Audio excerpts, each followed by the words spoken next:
नमस्कार दोस्तों, आर के हिंदी स्टोरी में आपका स्वागत है। आइए सुनते हैं एक पारिवारिक व दिल छू लेने वाली कहानी। एक बहरी महिला। एक दिन प्रातःकाल जब वे लोग नाश्ता कर रहे थे, उसने अपने पति से कहा, कल जब मैं हाट गई थी, वहाँ दमिश्क के रेशमी थान, भारतवर्ष की चादरें, फारस के कंठहार और यमन की चूड़ियाँ देखने में आई थी। मालूम होता है कि ये वस्तुएं अभी अभी हमारे नगर के काफिले के साथ आई हैं। और जरा मुझे देखो, मैं एक संपन्न व्यक्ति की स्त्री होते हुए चिथड़े वस्त्र पहने हुए हूँ। मैं उन सुंदर वस्तुओं में से कुछ अवश्य खरीदूंगी। उसके पति ने काफ़ी पीते हुए कहा, मेरी प्रिय, कोई कारण नहीं कि तुम बाजार में जाकर अपनी पसंद की चीज़ें ना खरीदो। तब उस बहरी स्त्री ने कहा, नहीं, तुम हमेशा नहीं नहीं कह देते हो। क्या मैं ये चिथड़े लपेटे अपने मित्रों के सामने, अपने घर वालों और तुम्हारी संपदा को लज्जित करती रहूं? पति ने कहा, मैंने तो कभी नहीं कहा।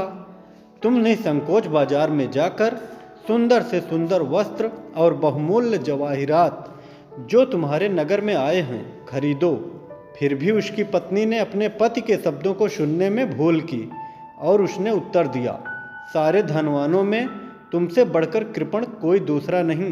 तुम सौंदर्य और सजावट की प्रत्येक चीज के लिए इनकार कर देते हो, जबकि नगर में मेरी ही उम्र वाली अन्य स्त्रियां सुंदर सुंदर बहुमूल्य कपड़ों से सज धज कर नगर के बगीचों में घूमती फिरती हैं।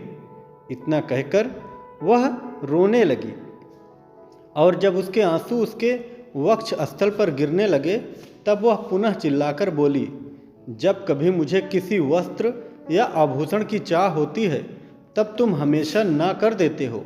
पति विचलित हो उठा और खड़े होकर अपने बटुए से मट्ठी भर असरफियाँ निकालकर उसके सामने रख दी और बड़ी नम्रता से बोला, मेरी प्रिय, बाजार जाकर जो तुम्हारी इच्छा हो खरीद लाओ।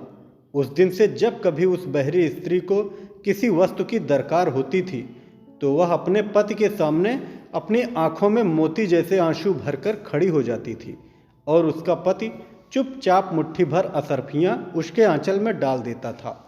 एक बार संयोग की बात कि वह नवयुवती किसी दूसरे युवक से प्रेम करने लगी, जिसे बड़ी लंबी लंबी यात्राएं करने का शौक था। जब कभी वह प्रवास में होता तो वह एकांत कमरे में बैठकर रोया करती थी।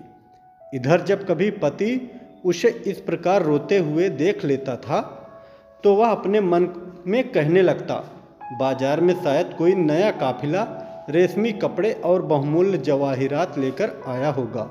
और वह मुट्ठी भर असरफियाँ लेकर उसके सामने रख दिया करता था। कहानी कैसी लगी कमेंट में ज़रूर बताएं।